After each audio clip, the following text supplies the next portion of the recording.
Welcome back, guys. Or if you're new to my channel, this is Automotive Anonymous, and that's the brand new 2026 Subaru Solterra. But more specifically, this is the limited XT, so it's the fast one. It has over 300 horsepower, a lot of creature comforts on the interior, and still a very symmetrical all-wheel drive system.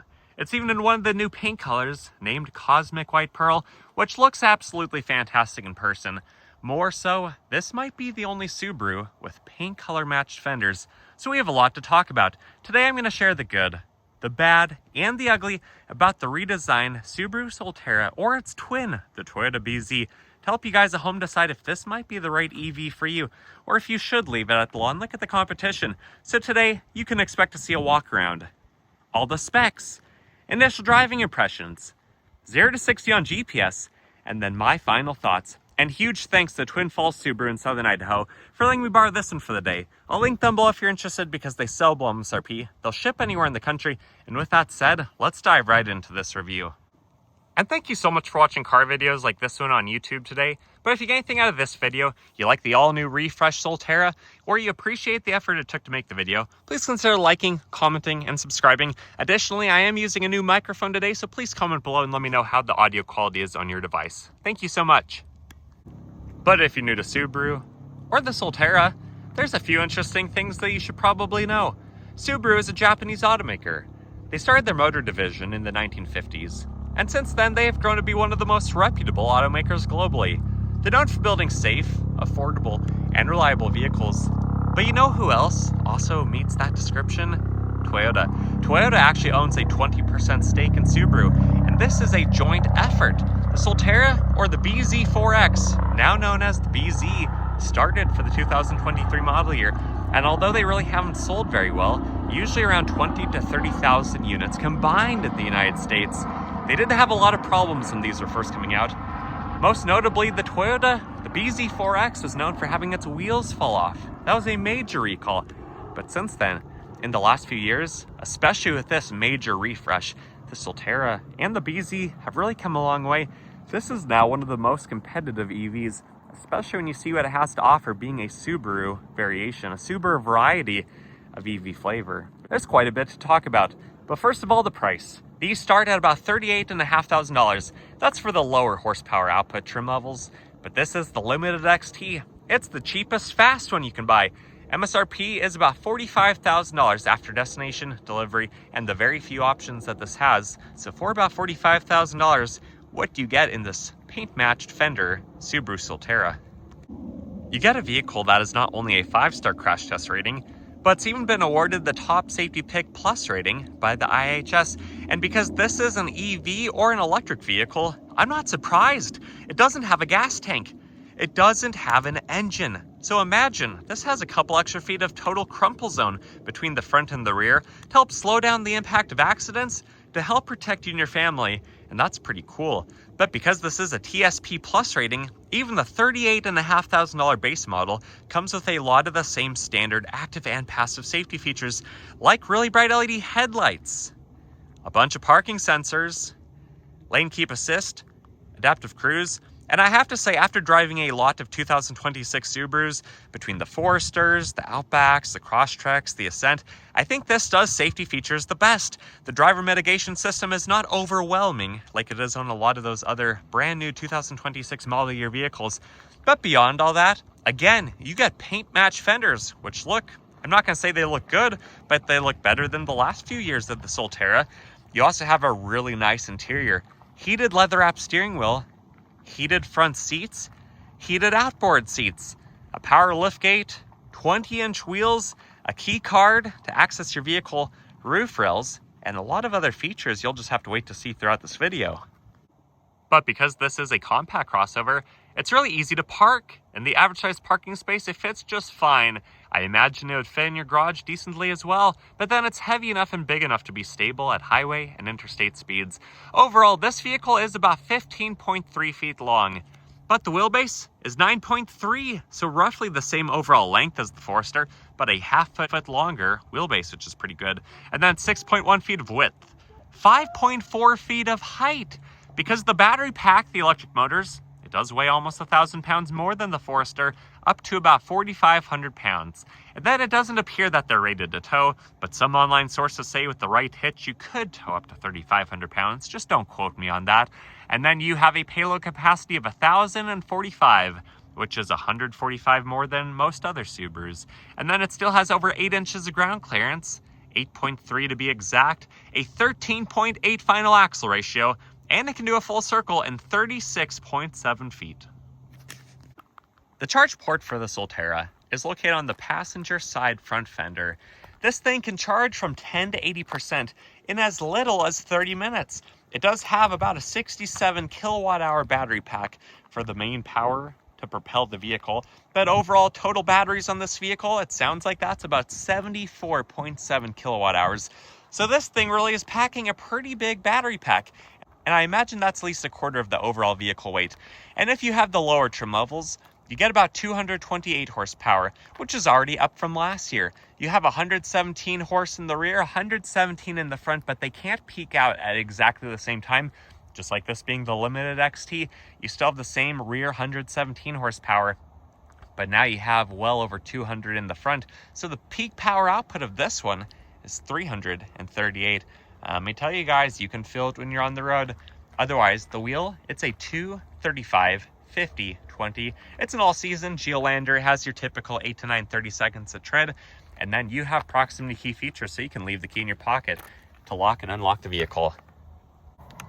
The driver's side door panel of the Solterra is interesting. We have a lot to talk about on the interior, but very quickly, I want to mention the 5 main things I have figured out so far that Toyota mostly designed and had an influence over on this vehicle. Number 1 are the sporty but low roof rails, because most 2026 Subarus, they have the raised, more functional, more usable roof rails. The second thing is the doors. These hinges are straight out of a Toyota. They barely open. They don't open nearly as far as most Subarus, let alone some of the other Mazda, Ford, and other brand competition, especially Honda. Honda's open to like 90 degrees. Man, these things are tight. The third thing is this door card material. It feels very much like something I would find on a Toyota.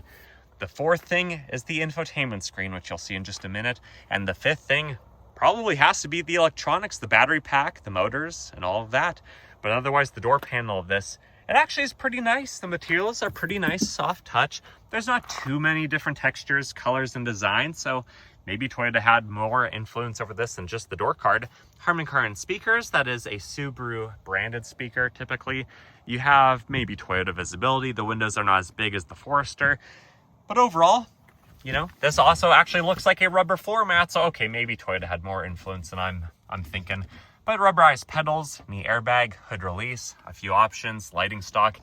The regen braking on this actually works really well, as I'll show you right here. And in the most aggressive regen braking, using the left paddle shifter, from a 40-year-old, I'm off the gas. You guys can see just how much the regen braking slows you down.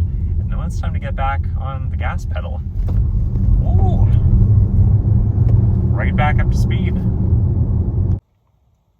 Otherwise, it's a tilt and telescoping steering wheel.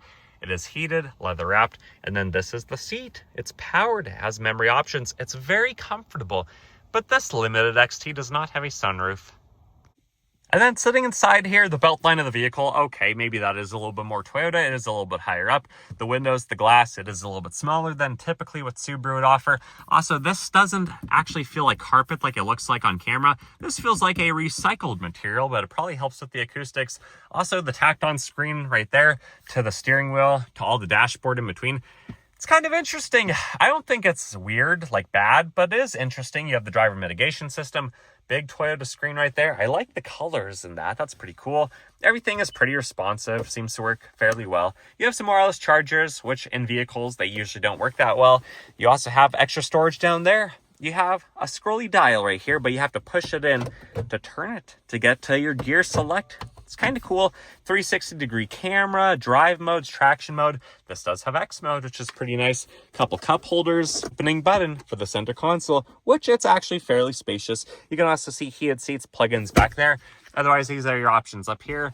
Subaru did cheap out. There's just an extension piece right there, and a Toyota-styled slider right there. Okay, so there's definitely more than 5 things that were Toyota influenced, but those are just the first 5 that I could think of.